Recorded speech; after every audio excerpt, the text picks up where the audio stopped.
बना के देने वालों का भी बहुत बहुत शुभ हो के इतने प्यारे भजन। ये सही बात है, इतने संगीत सुधा मैंने देखा है ये या भगवान का रचा हुआ जो है धर्म संगीत। ऐसे भजन कहीं नहीं मिलते। लोग रियली देख करके बहुत ताज्जुब में पड़ते हैं। समझे? तो इतने सुंदर हमें भजन मिले हैं, ऐसी कृपा हुई है। शुक्रगुजार हैं। शुक्रगुजार हैं फिर से सब गाने वालों के भी, भजन बनाने वालों के भी। आइए पहले परम पूजनीय भगवान देवात्मा जी के श्री चरणों में मेरा सतत नमन है, सतत नमन है। उनके दर पे प्रार्थना है कि इन दिनों आपके देव प्रभावों की प्रैक्टिकली वर्षा सी हो रही है। हम लोगों का यही है, बैठे रहे हम तेरी वर्षा तले सदा ही, ताकि जीवन से निकले जो बेहतरीन होवे। ऐसा हो सके भगवान आपके देव प्रभाव से कुछ हम पा सकें। विशेष दिन है, आपके जन्म महोत्सव की तैयारियां हैं, चल रहा है, शुरू हो गया है। तो बहुत पवित्र और खुशी के दिन है हमारे लिए। आपकी कृपा मिले, सबकी शुभ हो, कुछ पा करके ही जाए, ऐसी कृपा हो। शुभ हो आप सबका, सबका शुभ हो। मेरे बहुत बहुत प्यार और सम्मान के योग्य धर्म संबंधियों, शुभ हो आप सबका। खुशी है, लोग आधे शायद रुड़की में होंगे, कुछ अपने घरों में होंगे, इतने लोग फिर भी सुबह के साधन में आए हैं, ये खुशी दिखाती है। आज पहले तो मैं बात इसी की कर लूं, बाद में साधन तो करते हैं। आज मैं बैठा था बात करने के लिए, ऑटो राइटिंग में बैठे। भगवान आते हैं सर, आज भी आए। आज बहुत खुश थे, आशीर्वाद भी दिया बहुत। वो मैं बता देता हूँ आशीर्वाद जो दिया। 17। शुभ हो बच्चों, भला हो, कैसे हो। मैंने कहा आपके जन्मदिन की तैयारियों में, खुशियों में लगे हैं, रुड़की में भी ध्यान है, चल रहा है। तो बोले ये सेलिब्रेशन है बिगन, सभी सेवकों का भला हो, आगे बढ़ सके, अपनी अपनी आत्मा की उन्नति की ओर आगे बढ़ सके।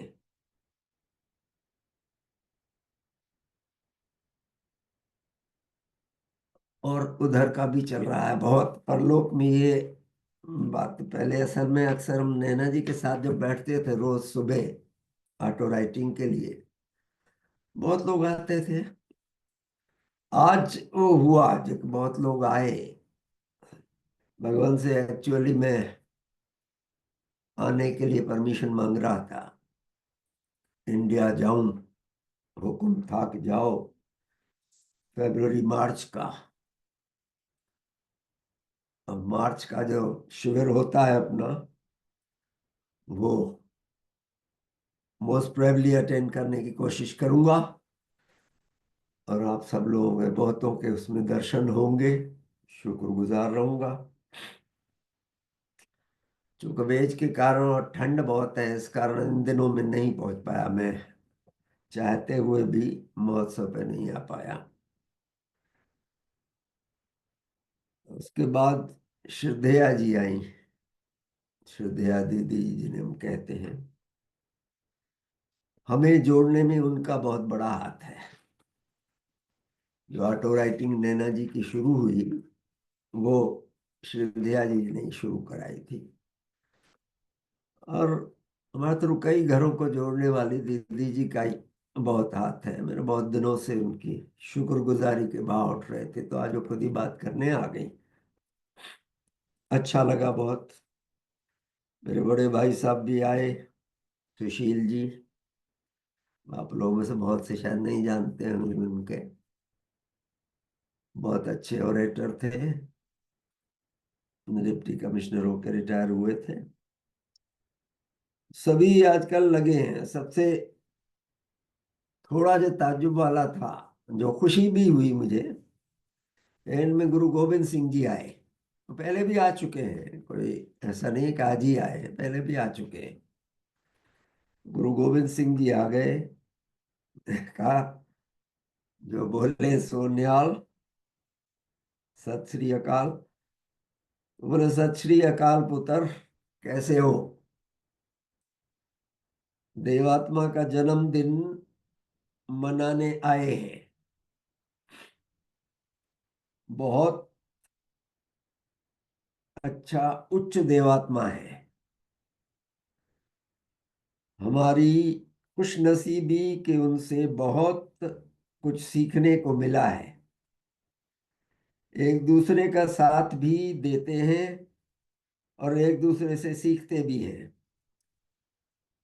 सभी जुड़कर एक दूसरे को ऊपर उठाते रहें, यही दुआ है। धरती पर तो धर्म के नाम पे झगड़े खत्म हो सके, ऐसी शुभकामना दी है उन्होंने। उसके बाद बहुत लोग थे, इतनी एनर्जी थी। ऑटो राइटिंग मालूम पड़ रहा था कि कितने लोग आए हुए हैं। खुशी की बात है, इन दिनों में महोत्सव के दिन है। हम सब लोगों के लिए बहुत बहुत कल्याणदायक हो सके, हम ज्यादा से ज्यादा भगवान के निकट हो सके। आप सबको भी भगवान के इस शुभ जन्मदिन की, महोत्सव की बहुत बहुत बधाई।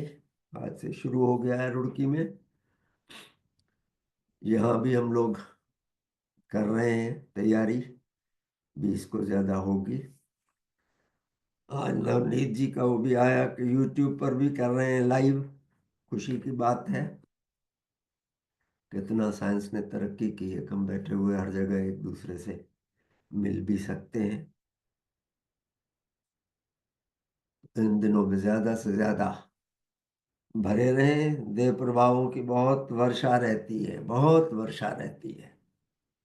तो ऐसा लगता है, वो भजन मैंने कहा ना शुरू में, कि बैठे रहें हम तेरी वर्षा तले सदाई, ताकि जीवन से निकले जो बेहतरीन होवे।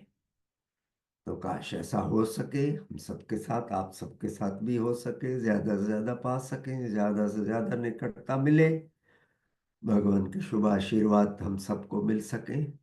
ऐसी मेरी अपने लिए भी, आप सबके लिए भी शुभकामना है। शुभ हो आप सबका। आइए आज के विषय लेते हैं।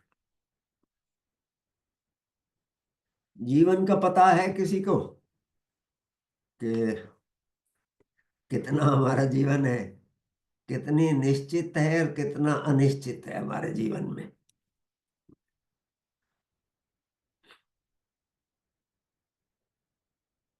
इंसान को छोटा सा जीवन मिलता है, हम लोगों को बिंदु है। शुरू में मुझे लगता था बहुत कि भगवान ने इतना किया है, इतना विश्वास है भगवान का कि देवत्व फतेह पाएगा, मुझको यकीन है। देवराज आएगा, मुझको यकीन है। हमें लगता था कैसे, कितने दिन लगेंगे। लेकिन नेचर का बहुत बड़ा कार्यक्रम है भाई, देवराज आना जो है बहुत बड़ा कार्यक्रम है देव नेचर का। इसमें लगेंगे। हम लोगों का पीरियड जो है बहुत छोटा है। जैसे पूरी नेचर है, हमारे धरती को देखें ना, एक बिंदु के समान है। अगर पूरी नेचर को हम सामने रख सकें नक्शे में, तो हमारी इतनी अर्थ है जिस पे हम इतना करते हैं, इतनी एक पॉइंट के समान आएगी। वैसे ही हमारे जीवन का भी है। जीवन भी हमारा छोटा है, बहुत छोटा मिलता है। तो हम उतना ही पीरियड देख पाते हैं, उतनी चीजें देख पाते हैं जितना हमारा जीवन है। फिर भी बहुत कुछ मिलता है। मैं तो कहता हूँ पिछले 25 सालों में जितनी साइंस की तरक्की हम लोगों ने देखी है, टेक्नोलॉजी की, हम भाग्यशाली हैं कि इतना देखने को मिला है। कितना सुधार आ गया है चीजों में। तो ज्यादातर इंसानों को जो विभिन्न देशों में मिलती है उम्र, वो मोस्टली 52 से लेकर 86 साल तक की उम्र है अलग अलग देशों में। हमारे यहाँ भी आजकल 67 हो गई है, इंडिया में भी एवरेज। तो ये छोटा सा पीरियड है, 52 से लेकर 86 साल का। उसमें से भी शुरू के 5-8 साल तो हमारे निकल जाते हैं बचपन के, मस्ती में रहते हैं, खेलते कूदते हैं। लास्ट के भी 15-20 साल बुढ़ापे में आ जाते हैं। शरीर और दिमाग दोनों थोड़े कमजोर से हो जाते हैं, बेबस हो जाते हैं लोग। तो और भी कम साल बचते हैं, 52-86 में से घटाएं तो और भी कम बचते हैं हमारे पास, जिसमें वो पीरियड मिलता है जिसमें अपने इंसानी और आत्मिक जीवन दोनों के लिए साधन जुटाने पड़ते हैं हमें। वो पीरियड वो बीच का मिलता है हमें। साथ ही कल की खबर किसी को नहीं है, अगले पल की खबर नहीं है। और आगाह अपनी मौत से कोई बशर नहीं, सामान 100 बरस का है, पल की खबर नहीं। तो अगले पल क्या होगा कोई पता नहीं है। तो इस जीवन में अनिश्चितता चारों तरफ है, अनसर्टेनिटी। मौत के लिए भी हम कहते हैं ना कि एज श्योर एज डेथ, पक्का है कि मौत आएगी। लेकिन एज अनश्योर एज डेथ, कब आएगी कोई पता नहीं है। आदमी अगले पल चला जाएगा, कोई पता नहीं है। तो इसलिए हमें तैयारी हमेशा रखनी चाहिए।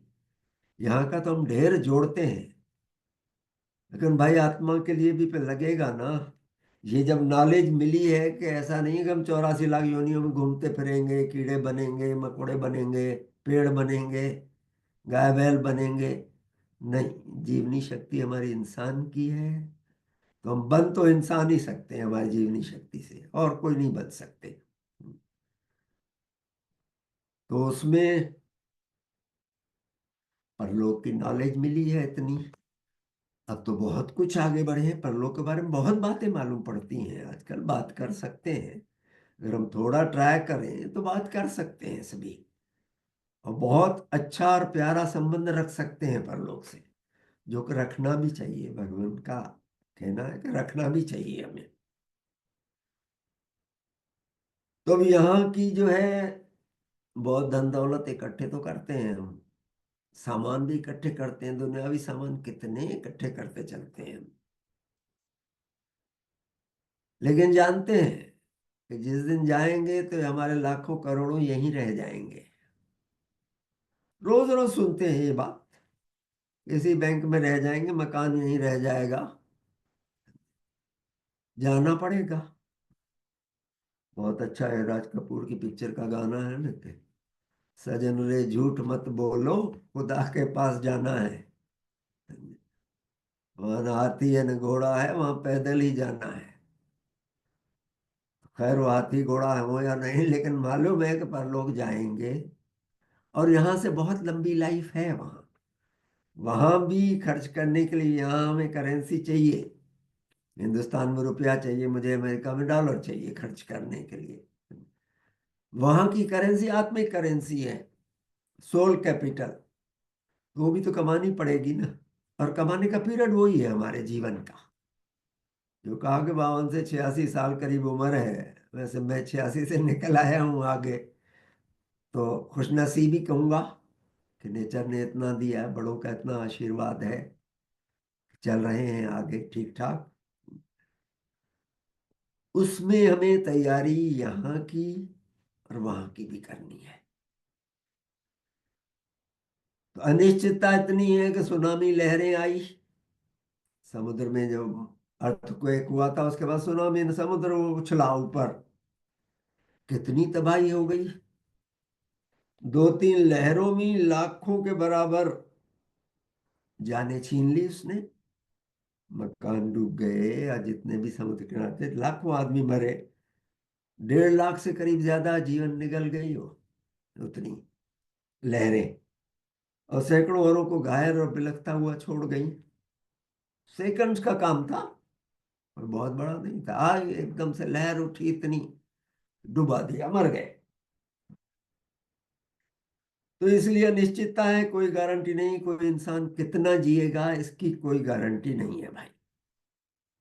कोई बड़े से बड़ा हो, प्राइम मिनिस्टर हो, प्रेसिडेंट हो, या किसी दफ्तर में चपरासी हो, लेबर हो, किसी का भरोसा किसी का नहीं है कि कौन कब जाएगा।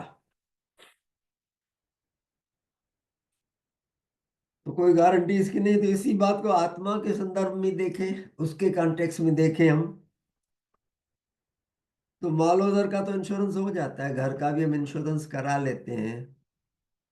आजकल तो घर के सामान टूटे फूटे उसका भी इंश्योरेंस हो जाता है, जान का भी इंश्योरेंस हो जाता है, दुनियावी सभी पदार्थों का इंश्योरेंस हो जाता है। मगर जो आत्मा की तबाही इंसान खुद करता है बढ़ करके, उसका इंश्योरेंस तो है नहीं कोई भी भाई। कोई कंपनी तो ऐसी नहीं है कि लो सब आप अपना प्रीमियम भरो, हम आपके आत्मा का भला के करते ही रहेंगे। ऐसा तो है नहीं भाई इंश्योरेंस कोई भी। तो उसकी भरपाई कौन करेगा जो हम नुकसान अपनी आत्मा का करते हैं। वैसे लोग मानते हैं इंश्योरेंस, गंडा, तावीज, भभूत, तिलक, कोई मंत्र को, कोई स्नान को, तीर्थ आदि को, इसको इंश्योरेंस मानते हैं कि ये हम करेंगे तो हमारा अगले जन्म में भला होगा। लेकिन ये दिमाग के शगल हैं, इससे कोई मतलब नहीं है भाई, ये कोई इंश्योरेंस नहीं है। तो जैसे भाव रखेंगे वैसे ही विचार उपजेंगे, जहन में जैसे हम भाव रखेंगे वैसे विचार उपजेंगे, और जैसे विचार होंगे वैसे ही कर्म करेंगे, और वैसा ही हमारा चरित्र बनेगा। और यही हमारे इंसानी और आत्मिक जीवन की किस्मत है, यही हमारी नियति होगी, हमारा जो बना। तो अपने भाव हमेशा पवित्र रखें, सिर्फ बुजुर्ग होने के बाद नहीं, बल्कि अभी और हर समय हम भाव अपने पवित्र रखें, ये कोशिश करें। क्योंकि जीवन की अवधि निश्चित नहीं है, फिर उसी पॉइंट पे आ जाते हैं, कोई अवधि निश्चित नहीं है। अब एक बड़े अफसोस की बात ये भी है कि जिनको सुख साधन संसाधन खूब मिले हैं, खूब पैसे हैं, बड़ी कोठी है, वो ही सबसे ज्यादा आत्मा के प्रति उदासीन होते हैं नॉर्मली। जिनको बहुत ज्यादा सुख चैन आराम मिला है, बड़े बंगले मिले हैं, कारें खड़ी हैं, छे छे सब कुछ है, वही आत्मा के प्रति ज्यादा उदासीन होते हैं। जो गरीब हैं, बेसहारा हैं, जिनको अगले हफ्ते के खाने का ठिकाना नहीं है, उनके भाव नॉर्मली ज्यादा पाक साफ और पवित्र होते हैं। वे दूसरों का माल हड़पना नहीं चाहते कभी, कि इसकी चोरी कर लूं, इसको हड़प लूं। हालांकि उनके पास कोई ज्यादा नहीं है, मगर जिनके पास गाड़ी बंगला है, ज्यादा पैसे हैं, धन दौलत का अंबार है, वे सारे नीच भाव रखते हैं। औरों का धन भी मिले तो सबसे पहले हड़प लेने की कोशिश करते हैं, दूसरों का हक दबाते हैं, गबन, चोरी, धोखाधड़ी, गुंडागर्दी करते हैं या करवाते हैं। देखते हैं, रोज देखते हैं जीवन में। कैसी अजीब हालत है, कैसी विडंबना है भाई ये जीवन की। जीवन अनिश्चित है, इसलिए आत्मा की हालत में सुधार लाने के लिए हमेशा हमें प्रयत्नशील रहना चाहिए। उसके लिए धन जायदाद के आ जाने का इंतजार नहीं करना चाहिए कि जब ये आ जाएगी काफी कमा लेंगे, सब कुछ जब हो जाएगा उसके बाद हम आत्मा के भले के लिए करेंगे, नहीं। तब हम और उलझते जाएंगे। तो ये साथ ही साथ का काम है कि जी रहे हैं तो अनिश्चितता को पक्का समझ करके आत्मा के लिए भी साथ ही साथ करते चले हम।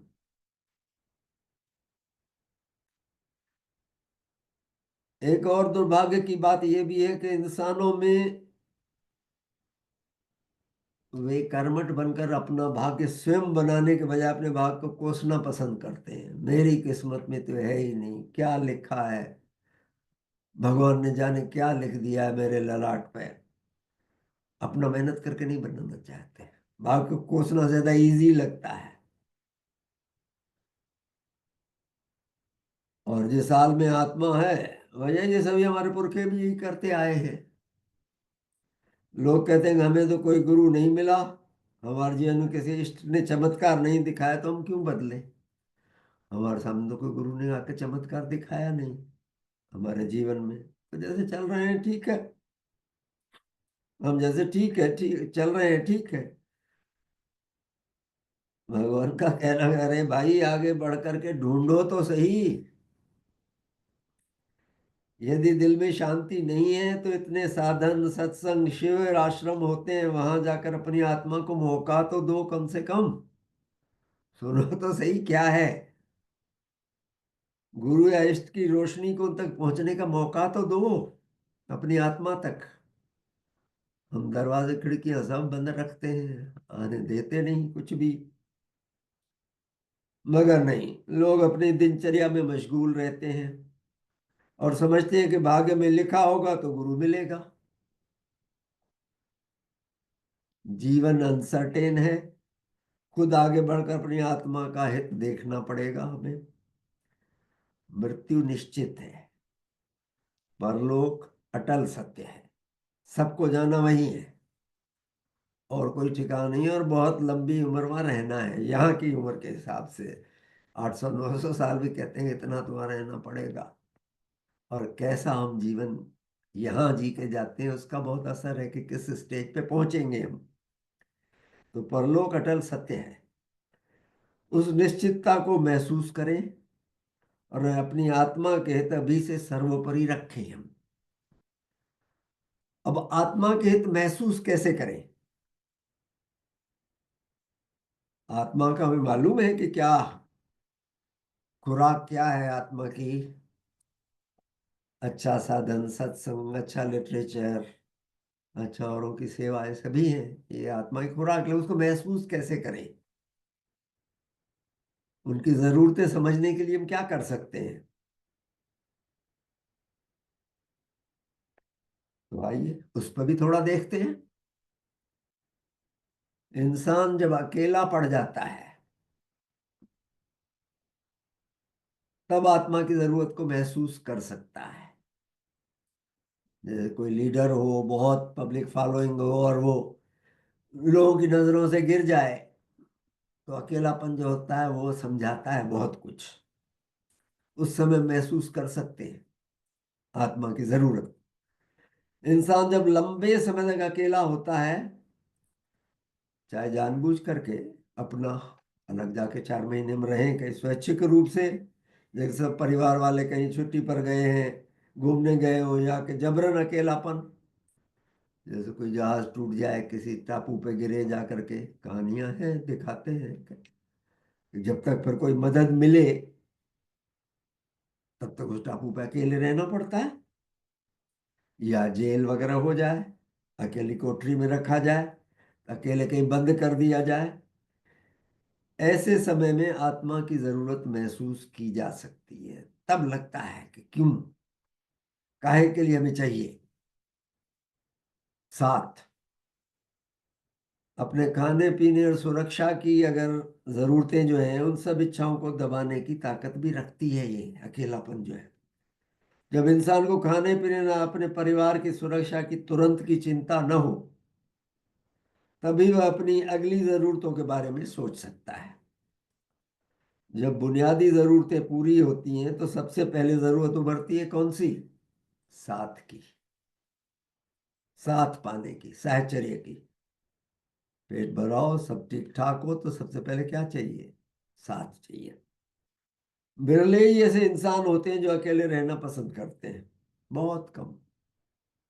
बाकी सबको आत्मा की मूलभूत जरूरत, अर्थात औरों का साथ चलाता है, परिचालित करता है हमको। आत्मा को औरों का साथ, अपनापन, भरोसा, प्यार हर वक्त चाहिए होता है। एवं भले ही कितना दूर भागे, तो साथ चाहिए, आत्मा को साथ चाहिए। जितने गहरे रिश्ते औरों से बना पाता है, उतनी ही वो आत्मा खुश रहता है। ध्यान देने की यह बात कि आत्मिक जीवन में नहीं वरन इंसानी जीवन में भी पूर्णतया सत्य है। वहां भी साथ चाहिए, यहाँ भी चाहिए। हमारे संबंध औरों के साथ जितने ज्यादा प्रगाढ़ होंगे, गहरे होंगे, सच्चे होंगे, मीठे होंगे, हितकर होंगे, हमने अपनी जिंदगी उतनी भरी पूरी, सरस, सरल, सुखदायक और जीने के योग्य लगेगी। जितने हम अच्छे संबंध रखेंगे, मधुर, सुखी और सफल जीवन का असली सूत्र क्या है? पहला, संबंध। संबंध हम पक्का रखें, महसूस करें और उसको जिएं। अब आत्मा की दूसरी जरूरत जो है उभर कर कौन सी आती है? वह है खुद को समझने की, अपने वजूद के इम्पोर्टेंस को जानने की, हमारे वजूद की क्या महत्व है, इस दुनिया में पैदा होने की वजह को समझने की, काहे के लिए हम आए हैं दुनिया में, ये भी आत्मा समझना चाहती है हमेशा।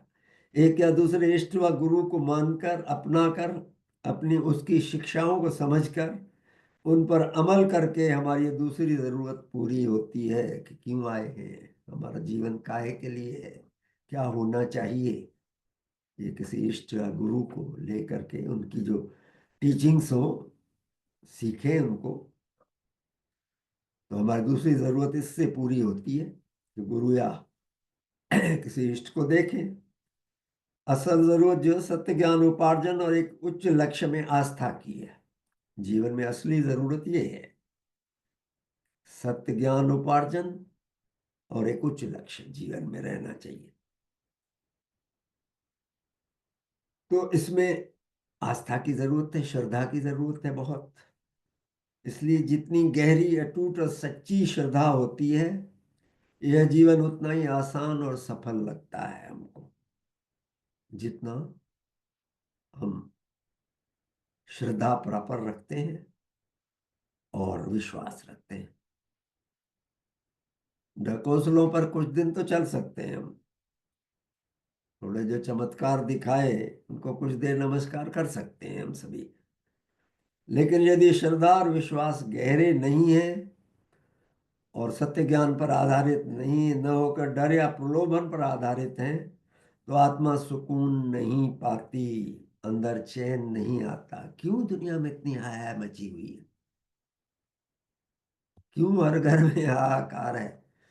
क्योंकि हम संबंधों को नहीं निभा रहे हैं, किसी सच्चे गुरु की शिक्षा लेकर उसको अपने जीवन विश्वास और श्रद्धा गहरी नहीं रख रहे हैं। इसलिए दुनिया में उल्टे सीधे विश्वास भरे हुए हैं हमारे बीच में, जिनको हम आजमाना नहीं चाहते, सुनना भी नहीं चाहते।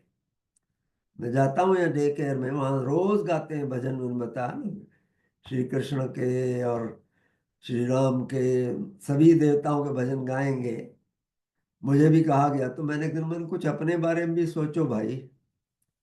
भगवान बहुत सुंदर है, उनका माथा कितना चौड़ा है, नाक कितनी सुंदर है, तुम्हारे चरण रज लें, ये लें, सब गाते हो। कभी अपने लिए भी मांगो भाई, मैं भी अच्छा बन सकूं, मेरा जीवन बने सुंदर, यही हो कामना मेरी। ये भजन गा के सुनाया तो थोड़ा उनको अजीब लगा, लेकिन बात समझ में आई। मैं बार बार कहता हूँ, अपने लिए मांगो ना भाई, मुझको मेरा बोध कराओ, अपने जीवन को कुछ समझें हम। और ये नहीं होता, अगर सत्य ज्ञान पर नहीं है आधार, श्रद्धा और विश्वास पर पक्का नहीं है, तो आत्मा चैन नहीं पाती, सुकून नहीं पा सकती। आत्मिक जीवन की तीसरी जो जरूरत उभर कर आती है, वह है अपने जीवन का विश्लेषण और हानि परिशोध की भावना। खासकर जब अकेलापन स्वैच्छिक न होकर जबरन का हो, जेल में डाल दिया या किसी टापू पे गिरे पड़े हैं जहां कोई नहीं, जब तक कोई मदद मिले उठाए, तो इंसान बरबस ही अपने जीवन की को वापसी में टटोलने लगता है, पिछले जीवन का। ऐसा अगर फंस जाए, जेल में अकेली कोठरी में बंद हो या किसी टापू पर फंस जाए या ऐसी जगह है जहाँ कोई भी मदद नहीं है, अकेलापन चल रहा है, तो आदमी अपने जीवन को पीछे को टटोलने लगता है, देखने लगता है जीवन, किस किस का भला किया या किन का बुरा किया, कैसे अपने पापों को धोऊं, हानि परिशोध करूं, कैसे करूं, ये सब भाव तब उभरते हैं हम जब उस अकेलेपन की स्थिति में फंसते हैं। तो अच्छे आत्मिक जीवन के लिए ये बात अहम है कि हम समय रहते चेत जाएं और इंसानी जीवन में ही हानि परिशोध कर लें। भगवान ने हानि परिशोध भी दिया है, हित परिशोध भी दिया है। तो हित परिशोध तो ठीक है, लेकिन हानि परिशोध तो सबसे पहले करना चाहिए। अगर किसी की हमने हानि की है तो उसका परिशोध बहुत जरूरी है। और चौथी जरूरत आती है औरों का भला करने की। आत्मा के लिए, आत्मा की भलाई के लिए चौथा जो चीज चाहिए वो औरों का भला करने की, जिससे हमारी जिंदगी का कोई मीनिंग तो बने, कोई अर्थ बने हमारी जिंदगी का। काहे के लिए जिया हमने। जब इंसान अकेला होता है तो कुछ दिन तो मौज मस्ती में निकाल लेता है, और फिर आत्मा कचोटने लगती है कि भाई कुछ कर, अपने जीवन को कुछ सफल कर, कुछ इसमें से औरों के लिए निकाल। लौटाने का समय आता है ना। समी कहते हैं अभी सेज पे पहुंचे हैं। सोसाइटी ने पहुंचाया ना सेज तक हमको, हमारे समाज ने पहुंचाया है इतना। बाहर का समाज भी, अपना समाज भी, उन्होंने पहुंचाया। तो उनको लौटाने का समय है, हमें लौटाना चाहिए। लेकिन बहुत कम लोग हैं जो यहाँ तक पहुंच पाते हैं और इस जरूरत पर अमल कर पाते हैं। इनका नंबर बहुत कम है। लोग अपने बारे में ही सोचते हैं, औरों को लौटाने के बारे में बहुत कम सोचा जाता है। निस्वार्थ सेवा हर धर्म कहता है। जहां जाइए वो यही कहेंगे कि निस्वार्थ सेवा होनी चाहिए, लेकिन आजकल कहते हैं सेवा ज्यादा करो। बहुत से बाबा हो गया है, हमारे हिंदुस्तान में तो बहुत हो गया है, जो कि आपको कहेंगे कि धन मत इकट्ठा करो, धन तो मिट्टी है, ये है, लेकिन वो हमें दे जाओ, ताकि हम अमीर हो जाए, तुम बाबा बन जाओ।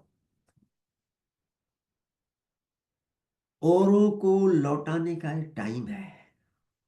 हमें अच्छे कार्यों में जो लिया है, अगर इतना है कुवत थोड़ी, तो जितना हम लौटा सकें कोशिश करनी चाहिए। उससे आत्मा बलवान होती है, बहुत पाती है हमारी आत्मा उससे।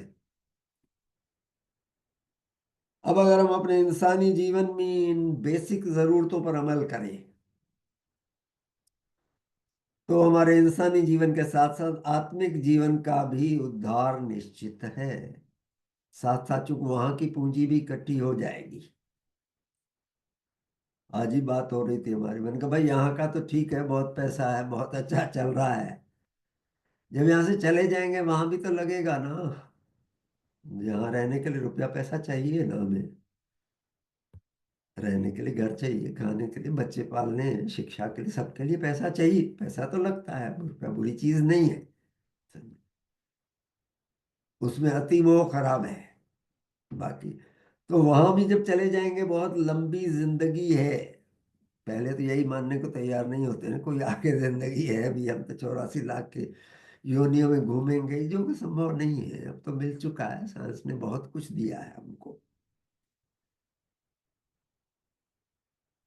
तो इन बातों पर अगर हम अमल करें, भगवान का कहना है यदि हम अपने इंसानी जीवन में ही इन मूल जरूरतों पर अमल करें तो हमारे इंसानी जीवन के साथ साथ आत्मिक जीवन का भी उद्धार निश्चित है। यहाँ का तो उद्धार होगा ही, आत्मिक जीवन का भी उद्धार हो जाएगा इन बातों पर हम अमल करें। तो अपनी आत्मा की अवहेलना मत करो, शुभ की राह पर चलो, संबंधों में जियो, श्रद्धा सूत्र से बंधो। फिर रिपीट करता हूं। तो अपनी आत्मा की अवहेलना मत करो, शुभ की राह पर चलो, संबंधों में जियो, संबंधों से बाहर जीवन नहीं है, श्रद्धा सूत्र से बंधो, अपनी गतियों के लिए हानि परिशोध करो, और सबसे बढ़कर बात निस्वार्थ परोपकार में तन मन धन लगाओ।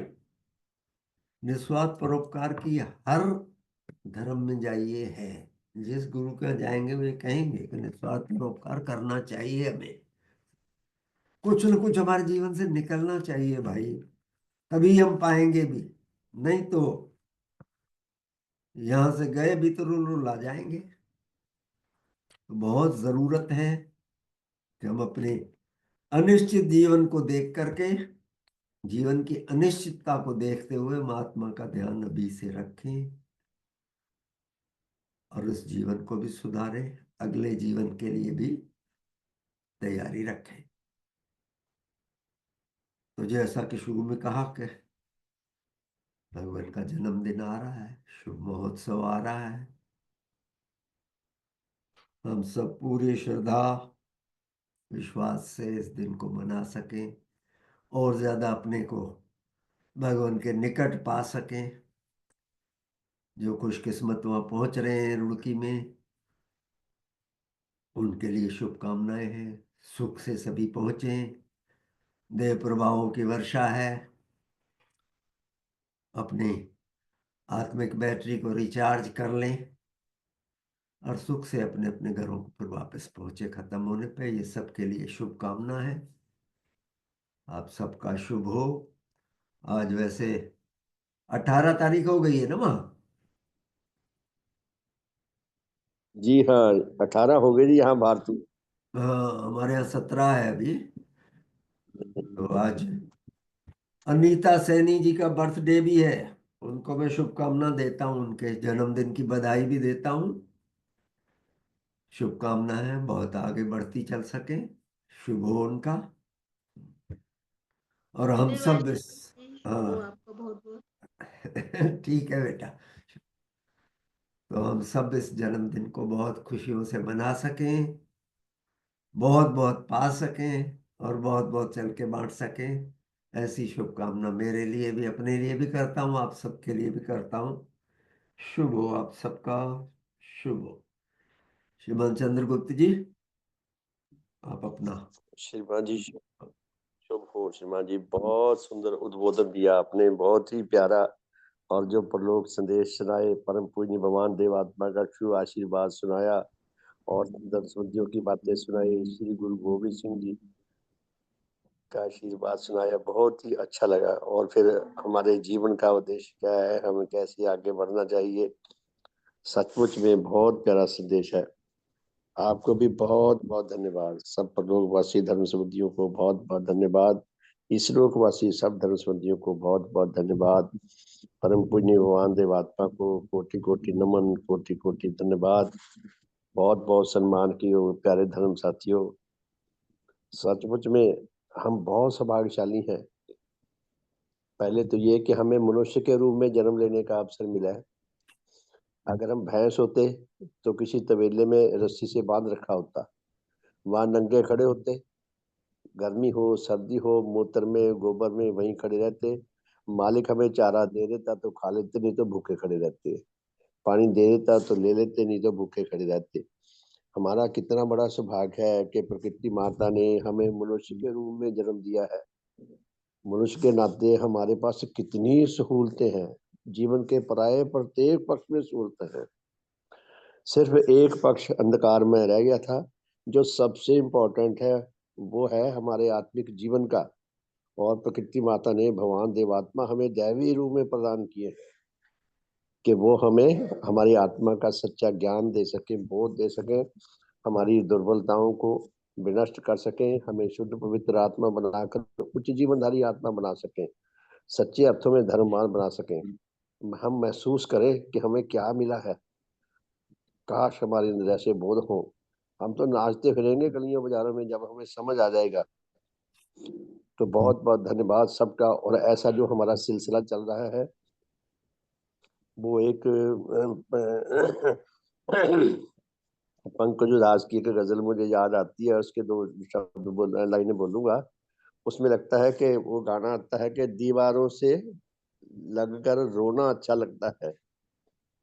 कहता हम भी पागल हो जाएंगे, अच्छा लगता है। सचमुच में हमें इतनी इतनी उस सुंदर प्रकृति माता ने उपलब्धियां दी हैं, उपलब्धि नहीं कह सकते, हमें वरदान दिए हैं। हमें उपहार दिए हैं। हम कितने सौभाग्यशाली हैं, अपने सौभाग्य को महसूस कर सकें। परम पूज्य भगवान देवात्मा जो एकमात्र हमारे सच्चे आश्रय स्थल है धर्म की दृष्टि से, उनको अपने हृदय पर स्थान दे सके। श्रद्धेय श्रीमान देवसी जी ने कितना भव्य हमें संगीत दिया है। भगवान हृदय पे मेरे अधिकार हो तुम्हारा, अपनत्व मेरी जाए अधिकार हो तुम्हारा। कितना सुंदर, कितना शानदार, कितना भव्य गीत है।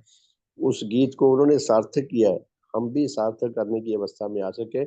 भगवान हमें आशीर्वाद निरंतर दे रहे हैं, अपने प्रभाव से निरंतर हमें समृद्ध कर रहे हैं। हम सही रिस्पॉन्स देने के योग बन सकें, मैं बन सकूं, आप सब बन सकें। हम सबको परम पूज्य भगवान देवात्मा का शुभ जन्म दिवस जो 20 दिसंबर 1850 का शुभ जन्मदिन है, जो कल आ रहा है, उसी उसी शुभ जन्मदिन के उपलक्ष्य में हम सब यहाँ इकट्ठे हुए हैं। बहुत ही सुंदर वातावरण है, बहुत ही भव्य वातावरण है। धर्म के इतिहास में यह अद्वितीय दिन है। 20 दिसंबर सन 1850, यह दिन दोबारा कभी नहीं आया और शायद आगे भी दोबारा कभी ना आए धर्म के इतिहास में। और हम सबके जीवनों में हमें ऐसे शुभ अवसर को प्रति वर्ष मनाने का, भगवान के श्री चरणों में आकर उनको, उनके सामने नतमस्तक होकर उनके देह प्रभावों को लाभ करने का हमें सौभाग्य मिलता है। काश हम अधिक से अधिक इस सौभाग्य को समझ सके, इसकी कदर कर सके, इसको सुरक्षित रख सके और भगवान देवात्मा के धर्म प्रभावों को स्थायी रूप पर लाभ करने के अधिकारी बन सके। तो शुभ कामना करके आज के साधन को विराम देंगे। हे परम पूजनीय सतदेव श्री देव गुरु भगवान, आप अद्वितीय धर्म जगत के, अद्वितीय धर्म भवन के अद्वितीय शिल्पी हैं। भगवान, आपने ऐसे धर्म भवन का निर्माण किया है जिसकी निर्माण तिथि तो है, जिसकी विनष्ट होने की कोई तिथि नहीं है। आपके द्वारा निर्मित यह धर्म भवन नेचर की आत्मा है, प्रकृति का मूर्त रूप है। आपके द्वारा निर्मित यह धर्म भवन सच्चे धर्म जिज्ञासु अधिकारी आत्माओं के लिए एकमात्र सच्चा, सुंदर, पवित्र, उच्च रस प्रदान करने वाला, जीवन मार्ग प्रशस्त करने वाला, धर्म जगत में स्थायी सहारा देने वाला अद्वितीय आश्रय स्थल है। सतगुरु, आपने अपने इस धर्म भवन में, अपने इस धर्म जगत में हमें ग्रहण करके हम पर बहुत कृपा की है, हम पर बहुत एहसान किया है। आपको जितना धन्यवाद दें उतना ही कम है, आप पर जितना बलिहार जाए उतना ही कम है। भगवान, आप धन्य है, आप धन्य है, आप धन्य है। हे सतगुरु, आपका सब प्रकार से शुभ हो, सब प्रकार से हित हो, सब प्रकार से मंगल हो, सब प्रकार से ज्ञान हो। हे देव पिता, आपका ये शुभ जन्मदिन सारे विश्व के लिए बहुत बहुत मुबारक लाए, बहुत बहुत मुबारक हो, सबका भला हो, सबका शुभ हो। हे भगवान, आपके परम श्रद्धेय माता पिता, दादा दादी, नाना नानी तथा अन्य सब महान पूर्वजों का शुभ हो।